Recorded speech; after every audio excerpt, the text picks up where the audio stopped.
She was diagnosed with cancer, raised $37,000, but was given a heavy sentence as the cancer never existed. Born March 2003, her name is Madison Russo, and she was a University of Iowa student when she began feeling, quote, just a little bit off. She experienced sporadic fevers, some bloody stools and random nosebleeds, leading to a checkup with her university doctor.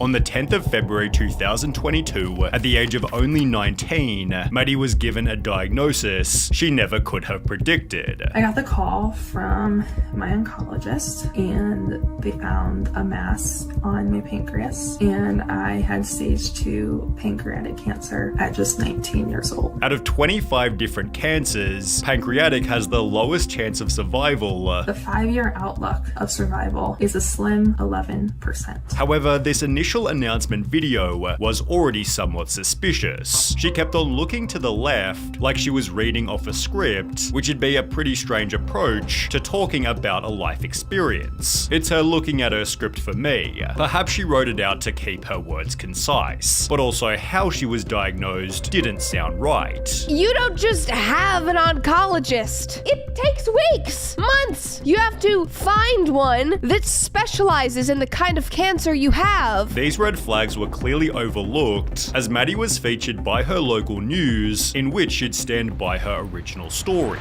My phone rang and it said Iowa City Oncology. I stepped out of the classroom and took the call. They told me they had found a mass on my pancreas and that I had stage 2 pancreatic cancer. I was terrified, and I definitely still am. I was in shock. I didn't think it could be true. I'm so young and I wondered how this could happen. I went through all the emotions and I was pretty numb. I remember hanging up the phone and I was a mess. I was literally bawling, but somehow I ended up getting the courage to wipe away my tears and went back into class, which now when I think about it was pretty crazy. You never want to get cancer, and if you do get diagnosed, you can't choose where you get it. Of all the ones, why does it have to be this one? Again, implying to everyone that she'd been given the worst cancer possible. To make matters worse, surgery was not an option, as my tumor is on the tail of my pancreas, and it's very deep rooted. Doctors said that if they went in, the surgery would do more harm. There was more risk than reward, and as a result, she'd instead be doing 15 rounds of oral chemotherapy, along with 90 rounds of radiation. She'd document the journey as a way to help her cope, trying to act as an example that she could maintain looks and lifestyle. She'd write, round 14 of chemo ended last Friday, and by Sunday night, I decided to throw on my running shoes and see where they took me. Well, they took me 6 miles. I'm thinking the bags of blood I received earlier in the week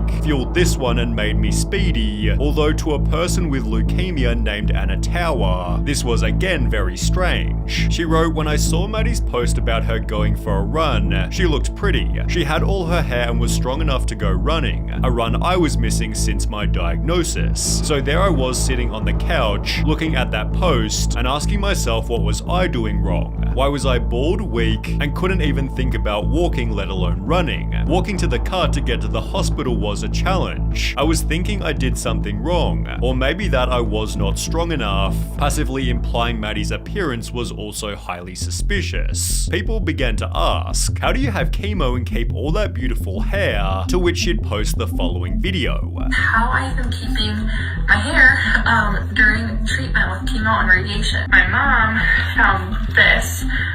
It's biotin with collagen and keratin. Maddie claimed that she'd kept her hair by using vitamin supplements, but with comments like, I guess the biotin is stronger than the chemo, she'd adjust her claim, stating it did fall out sometimes. I was brushing my hair and a few pieces were coming out as I was brushing my hair. She'd post this photo to show she wasn't lying, but it was pretty damn obvious these were simply from a haircut. Additionally, Maddie was super tanned in every single photo, which again was weird as they don't let you tan or use self-tanners during chemo. Her response, get this, was that the radiation treatment was keeping her golden brown. Maybe this radiation was also recharging her energy, as Maddie gave talks at St. Ambrose University, the SAU Generosity Night, and for the National Pancreas Foundation. In the process, she'd appear on podcasts. How would you define the term pancreatic cancer? The first word that comes to mind is just ugly. Before announcing she'd gotten a second type of cancer.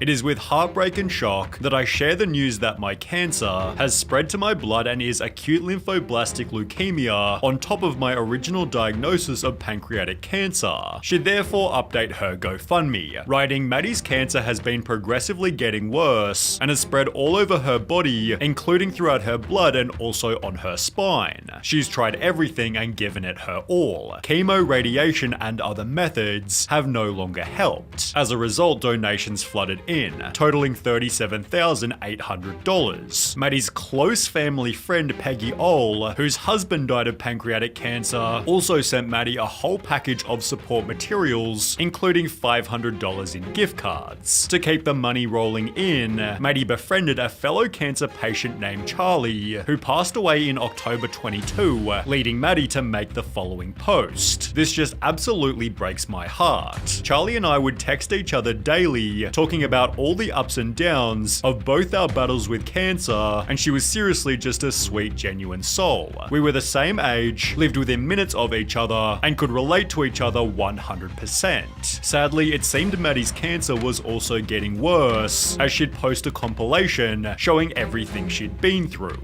Included were photos of her in hospital, although it would be through these that Maddie was finally exposed. TikToker Scrub Hacks, who worked inside a hospital, noticed Maddie's medical equipment was installed incorrectly. What is going on with that chest port? I am not a chemo nurse, but this doesn't look like a port to me. The dressing is really screwed up with her feeding tube that's not primed. Let's go closer to her nose. Is that the end of the feeding tube? One comment clarified, chemo nurse here and that ain't a port, again confirmed by a medical doctor.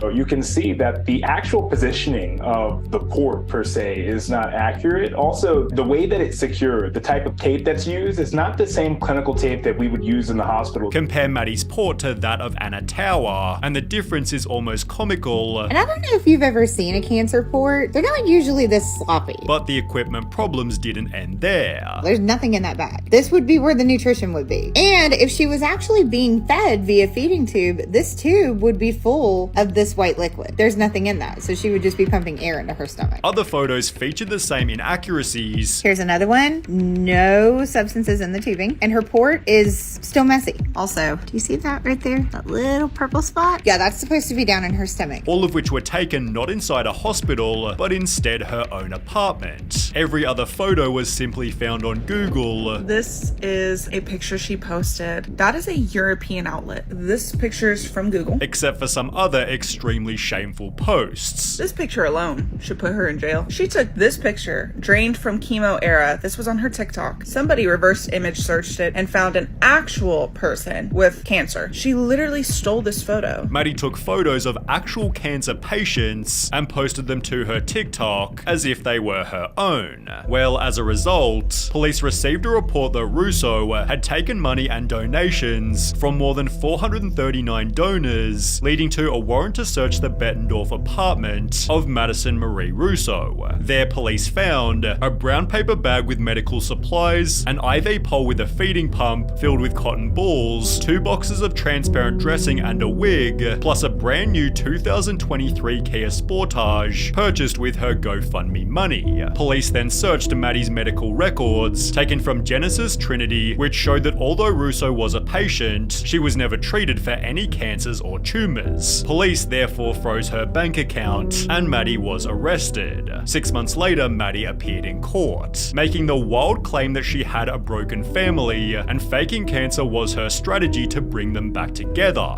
I didn't do this for money or greed. I didn't do this for attention. I did this in an attempt to try and get my family back together. It didn't work, and it only got worse. Maddie's lawyer then explained how being exposed ruined Maddie's life. At the gym, she's had people approach her and verbally accost her. She has been at the store where she's been flipped off and cursed at and yelled at. Although those who were deceived still demanded extra punishment. I hope Maddie Russo is held responsible. I hope Maddie Russo has to spend a great deal of time in jail. I hope Maddie Russo has to pay restitution. She preyed on my emotions and my giving nature. The judge determined that Maddie had shown remorse, I doubt that you will ever commit a crime like this again. but still charged her with first-degree theft. As a result, Maddie was given a 10-year suspended prison sentence, 100 hours of community service, a $1,370 fine, and she was ordered to repay $39,000 to those who donated to her GoFundMe. However, her donors still weren't happy. As a pancreatic cancer patient who donated to her, GoFundMe refunded the money. This sentence is appalling. She lied to the court. This was for greed, not her family. To cause people to hesitate to help is the reason she should be in jail. Judge/prosecution, you failed. Maddie Russo has since disappeared from the internet.